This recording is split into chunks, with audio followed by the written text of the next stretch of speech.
Allah Subhanahu wa ta'ala menjadikan satu malaikat khusus yang mana ianya adalah untuk mencari orang yang bersalawat dan salam kepada baginda Rasulullah dan bahkan akan mendengarnya.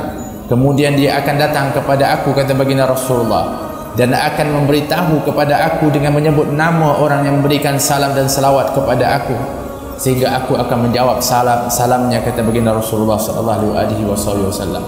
Demikian bagaimanakah yang disebutkan hubungan di antara umat dengan baginda Rasulullah. Oleh sebab itulah disebutkan di antara para ulama ketika mana menyebutkan akan fadilat bersalawat kepada baginda Rasulullah sallallahu alaihi wasallam.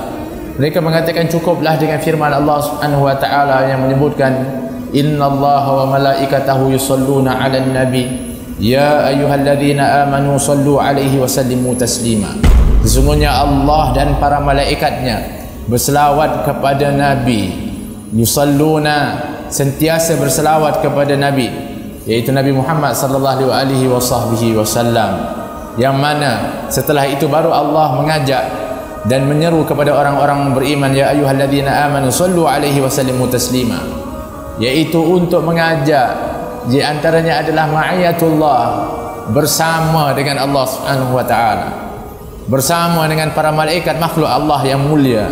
Untuk buat apa? Untuk berselawat kepada baginda Rasulullah sallallahu alaihi wasallam.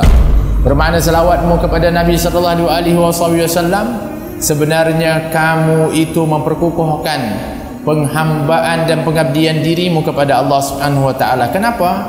Dikarenakan kamu itu melaksanakan apa-apa yang sangat disukai oleh Allah, yang Allah turut sama berselawat kepada baginda Rasulullah. Di antaranya juga kenapa?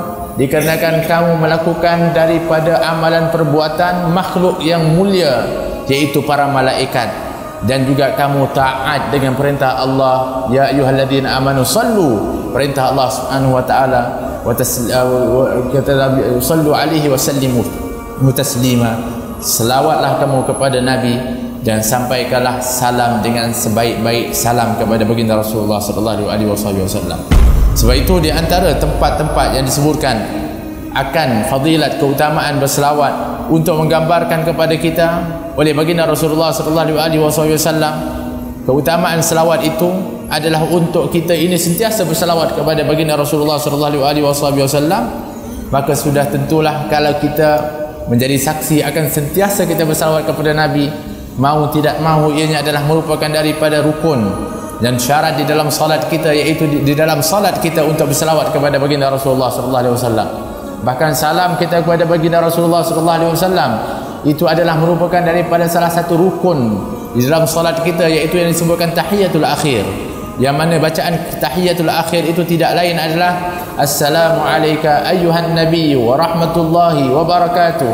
Kalau sekiranya seseorang itu mengucapkan at-tahiyatul mubarakatuh salawatut thayyibatu lillah, assalamu alayna wa ala ibadillah salihin, meninggalkan assalamu alayka ayuhan nabi wa rahmatullahi wa barakatuh, maka tidak sah salat. Salat itu adalah untuk Allah Subhanahu wa taala. Akan tetapi Allah Subhanahu wa taala memerintahkan kepada kita untuk mengucapkan salam kepada baginda Rasulullah. Kenapa?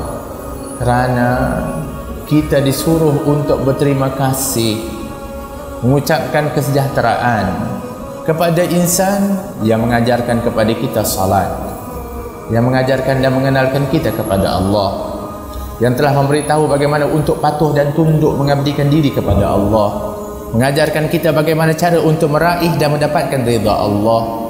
Maka ingat, ketika mana kamu salat pun kamu kena mengucapkan kesejahteraan dan berterima kasih kepada baginda Rasulullah sallallahu alaihi wasallam. Bahkan ucapanmu itu jangan kamu ucap seperti mana kamu ucap kepada orang yang tiada di depanmu. Kamu ucapkan ianya seperti berada di hadapanmu, assalamu alayka ayuhan nabiyyu wa rahmatullahi wa barakatuh. Salam sejahtera kepada kamu, bercakap seperti mana ada di hadapanmu, yaitu baginda Rasulullah sallallahu alaihi wasallam, untuk memberitahu akan keutamaan, kepentingan, sebagaimana kamu dituntut untuk berterima kasih kepada kedua orang tuamu. Anishkurli wali walidaika, bersyukurlah kamu kepada aku, kata Allah, dan syukurlah kamu kepada kedua orang tuamu. Tidak diterima syukurmu kepada aku, yakni kepada Allah, tanpa syukurmu kepada kedua orang tuamu. Apa jasa kedua orang tuamu? Hanya sebab utamanya adalah kerana mereka kamu dilahirkan dan ada di atas muka bumi ini. Adapun daripada tanggungjawab mereka, wa imma mereka itu sebenarnya baik terhadap kamu ataupun tidak baik terhadapmu. Adapun ia mengambil berat kepada kamu ataupun tidak kisah kepada kamu, itu tiada sebab untuk kamu tidak berterima kasih dan berbakti kepada mereka. Kalau demikian keadaannya, kita dituntut untuk berterima kasih kepada kedua orang tua kerana hanya satu sebab sahaja, iaitu adanya dan kita ada di atas muka bumi Allah Subhanahu wa taala ini.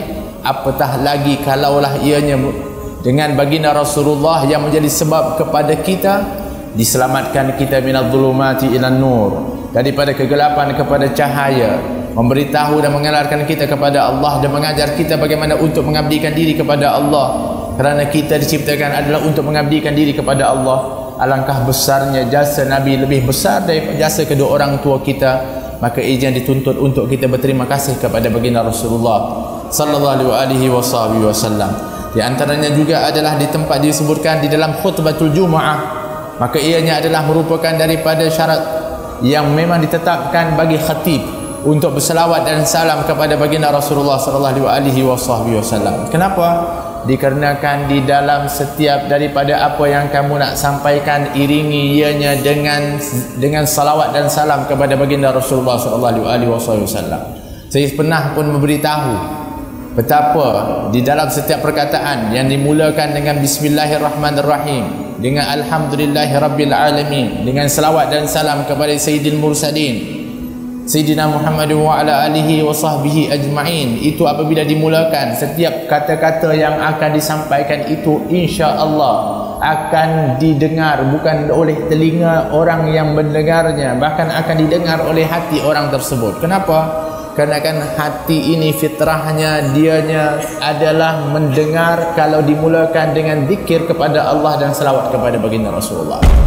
Ia menjadi kunci bagaimanakah hati itu nak dibuka. Sekeras mana pun kalau sudah disirami dengan zikir kepada Allah dan selawat kepada Nabi, maka insya-Allah dia dapat untuk ditembusi daripada apa yang ingin untuk disampaikan.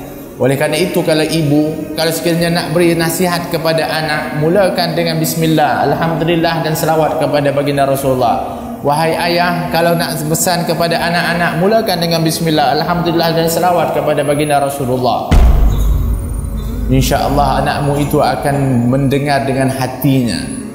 InsyaAllah yang mendengar itu insyaAllah akan masuk ke dalam hati. Demikian khatib disuruh untuk dimulakan di antaranya adalah dengan salawat dan salam kepada baginda Rasulullah sallallahu alaihi wasallam.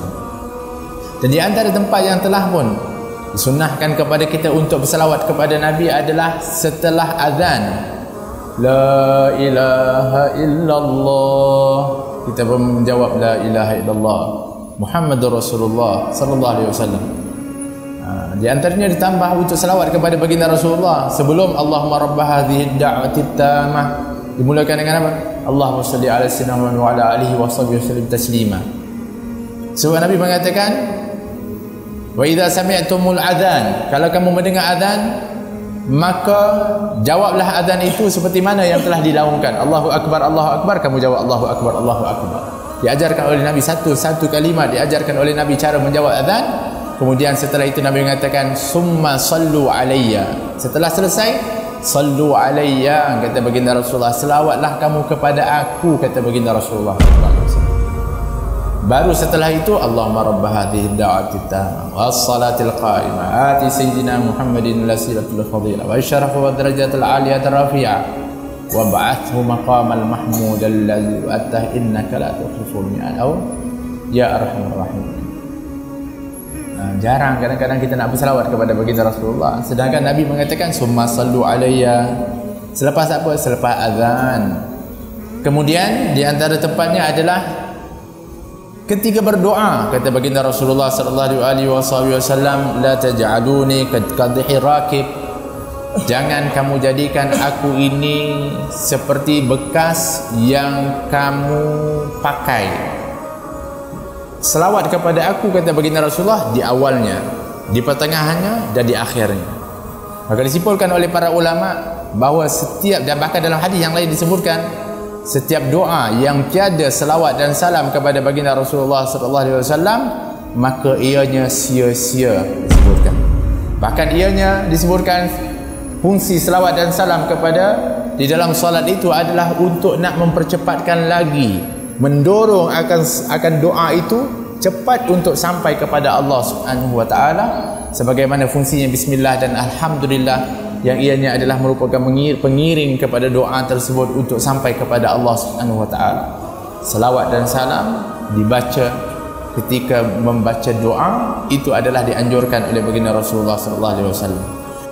Di antara dalam riwayat disebutkan daripada Ibnu Mas'ud dan juga Abu Musa dan juga Hudzaifah bin Yaman, ketika mana disebutkan bahawa sesungguhnya hari raya ini adalah merupakan daripada hari yang dianugerahkan oleh Allah Subhanahu wa taala, maka ditanya, "Fakaifa takbir?" Macam mana takbirnya? Maka takbir yang telah pun disebutkan di awal daripada takbir yang daripada rakaat yang pertama, kemudian rakaat yang kedua, di antara takbir itu disunnahkan adalah untuk berselawat kepada baginda Rasulullah sallallahu alaihi wasallam, dimulakan dengan takbiratul ihram. Kemudian setelah itu disebutkan di dalam ayat, di dalam hadis itu, wa tuhmadu rabbaka, kemudian kamu bersyukur kepada Allah Subhanahu wa taala. Ya, ini apa? Subhanallah walhamdulillah wala ilaha illallah wallahu akbar. Wa tusalli ala nabi sallallahu alaihi wasallam, kemudian selawat kepada baginda Rasulullah sallallahu alaihi wasallam. Hakata. Summa tad'u wa takabbir, kata Nabi sallallahu alaihi wasallam. Kemudian kamu berdoa dan kamu takbir. Allahu akbar, takbiratul ihram.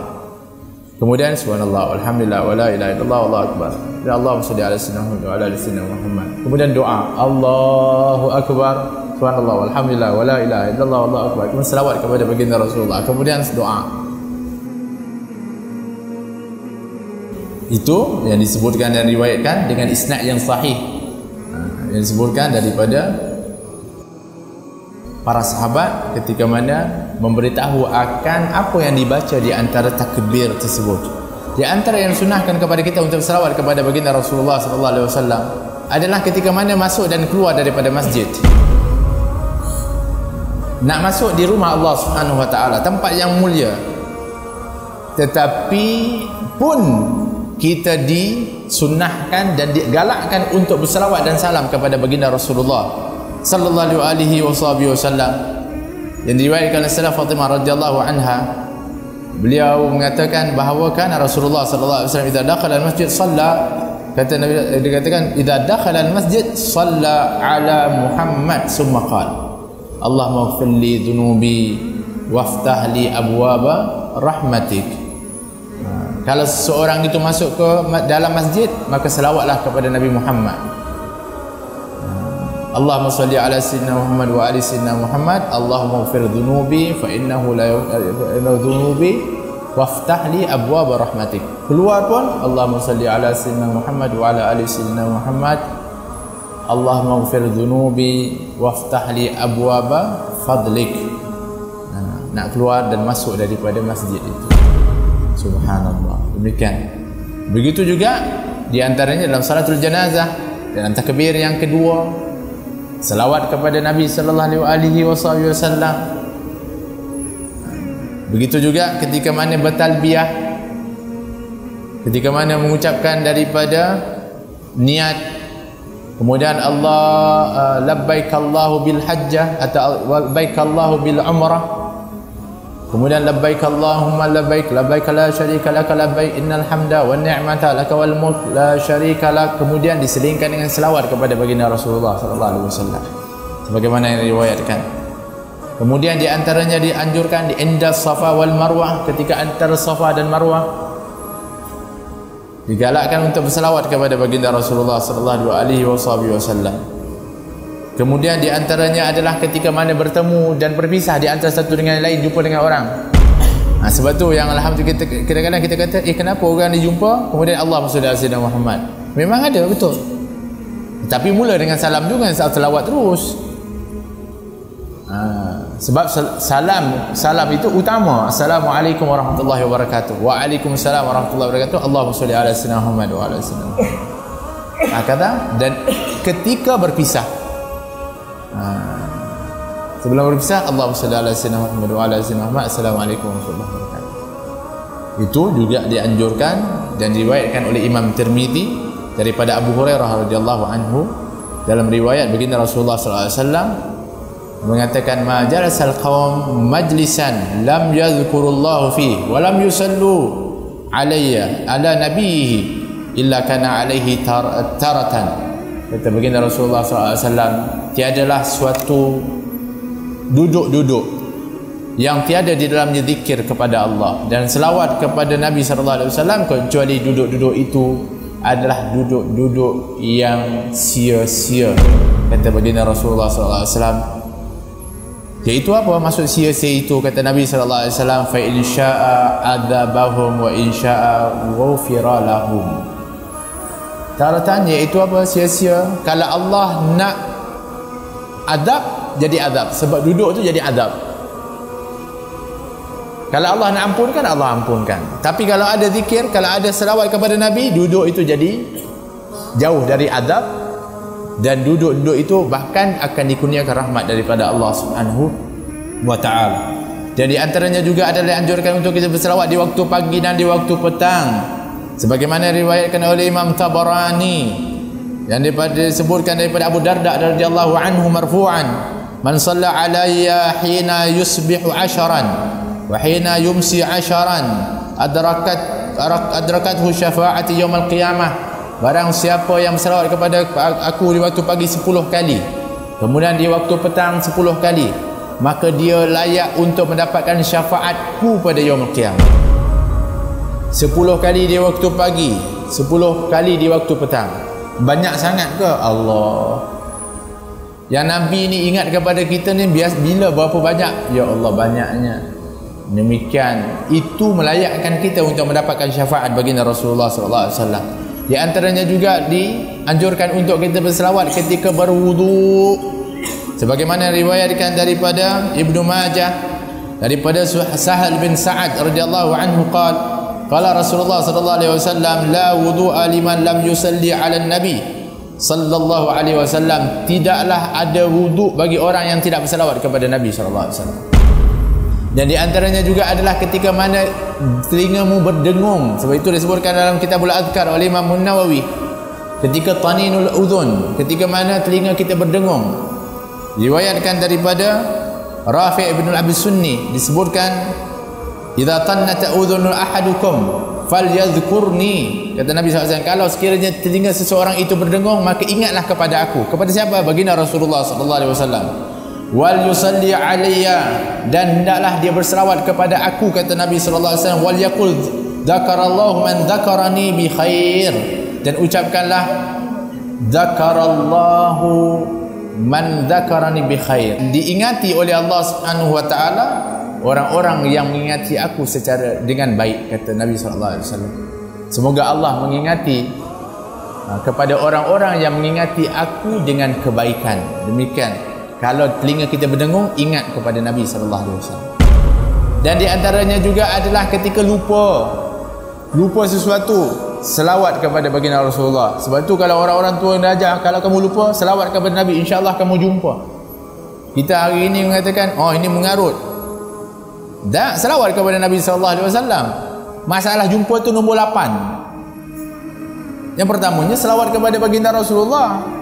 Selawat kepada Nabi dapat rahmat Allah Subhanahu wa taala. Di antara yang akan dapat kepada kamu kekuatan kesabaran ketika mana kamu tak ingat. Sebab biasanya orang lupa ni, di antara yang dia akan hasil dari kelupaannya mengamuk. Betul? Oh lupa, apa ni lupa. Selawat kepada baginda Rasulullah redakan daripada itu. Akan ingatkan kamu kepada apa yang telah ditetapkan oleh Allah Subhanahu wa taala. Akan meletakkan diri kamu itu dalam keadaan sentiasa ingat bahawa kamu adalah manusia yang lemah. Kamu itu adalah insan mahalul khata' wa nisyan, yang sentiasa buat salah dan juga lupa. Demikian selawat dan salam itu memberikan ketenangan kepada jiwa, mengingatkan akan hakikat dirimu. setelah kamu itu bersalawat kepada baginda Rasulullah sallallahu alaihi wasallam. Juga di antara yang dianjurkan tidak lain adalah ketika mana hari Jumaat, seperti hari ini malam Jumaat, kata Nabi sallallahu alaihi wasallam, perbanyakkan kamu selawat kepada aku, kata Nabi sallallahu alaihi wasallam, pada malam Jumaat dan pada siang Jumaah, kata baginda Rasulullah sallallahu alaihi wasallam. Dikarenakan hari Jumaat ini adalah sayyidul ayyam, penghulu segala hari, sudah tentulah ianya adalah menuntut untuk kita banyak selawat kepada sayyidul mursalin, iaitu penghulu kepada para nabi, iaitu baginda Rasulullah sallallahu alaihi wasallam.